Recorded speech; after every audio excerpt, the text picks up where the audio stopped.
Prince Harry threw the towel in today in his claim against the Daily Mail.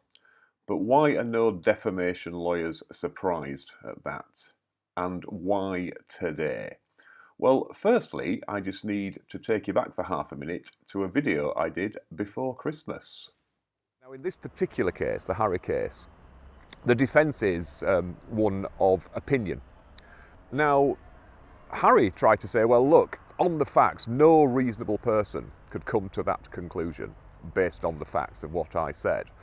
But the court's come back and said, actually, no, a reasonable person could come to that conclusion. In this particular case, the judge has very much said, not just, yes, they have an arguable defence, he's pretty much said, and they are very likely to succeed at trial. So that's a little hint, perhaps, that you might want to think about whether you want to throw any more money at this.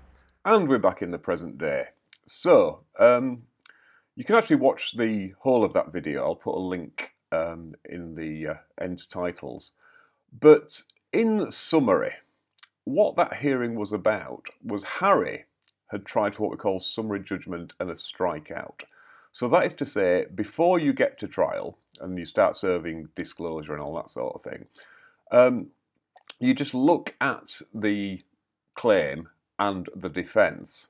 And either side can do this. And what you say is either that the claim or the defence should be struck out because it just doesn't amount to a claim or a defence in law, it's not arguable. Or we have summary judgment. And in summary judgment, what you're saying is, look, even if everything the other side say is true, they would still not succeed.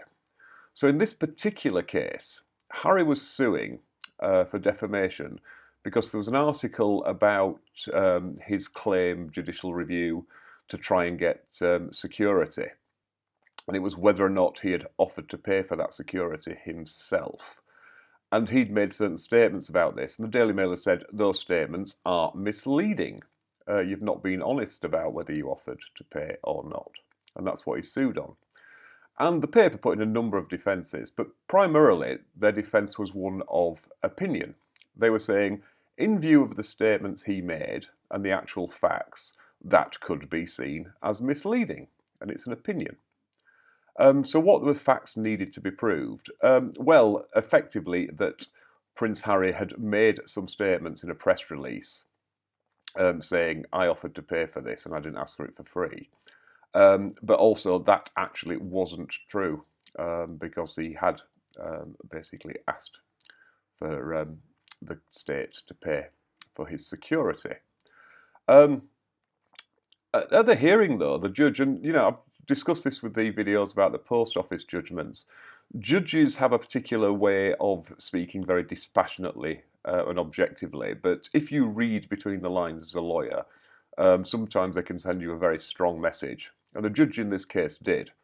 He said, first of all, it's likely that the newspaper would succeed in establishing these underlying facts, because for an opinion, you have to base the opinion on facts and you have to identify those facts. But they said, yeah, they will do that because it's certainly arguable that that press release was misleading. What's perhaps a bit embarrassing for Prince Harry is the judge makes a bit of judicial snark, saying that yes, this is misleading, and it's quite ironic coming from somebody who publicly campaigns for honesty in the media. Another big problem for Prince Harry was that his own counsel had to admit that quotes at least arguably misleading. So when your own barrister who's effectively conceding the defence are correct, so it's always an uphill battle. So perhaps unsurprisingly, the judge said, actually, there's a real chance of this defence succeeding at court, so I'm not giving you summary judgment. With regards to the strikeout application, he dismissed that literally in one sentence, which is also a bit of a commentary on the strength of your argument. So what's Harry done? Well, he's issued what we call an N279.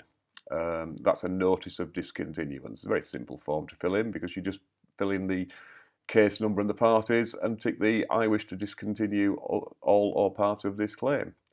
The consequences of that are that when you issue a notice of discontinuance, you are agreeing to pay the other side's costs up to the date of the notice of discontinuance.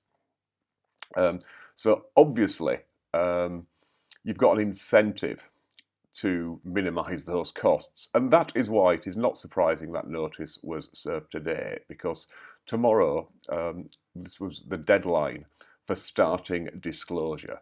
Disclosure is the exercise where each side says, here's all the documents and material and emails and everything that we hold that might be vaguely relevant to this. They swap that list, and then each side can say, right, I would like to inspect or copy the following. And disclosure is a hideously time-consuming and expensive exercise. So it would have to have started. And that's probably why it was served today, because effectively, from the date of the judgment in the strikeout summary judgment application, they've had a lot of time to sit around and sort of consider their position and, sit and, and mope without incurring any costs. But it's like, well, sorry, mate. As long as I said, you've got to decide now. Either we incur and the other side incurs possibly hundreds of thousands, if not millions of pounds in costs that you're likely to be picking the tab up for, or do we throw the towel in now before it costs any more? And it looks like they threw the towel in now. So there you go. As always, hope you found that vaguely useful, vaguely interesting. If you did, please consider liking, sharing, subscribing. And once again, I will go off and pull a YouTube face. The AI that judges these things seems to really like rampant aggression. So that's why I look like I'm sort of auditioning for a part as a sort of 1970s nightclub doorman.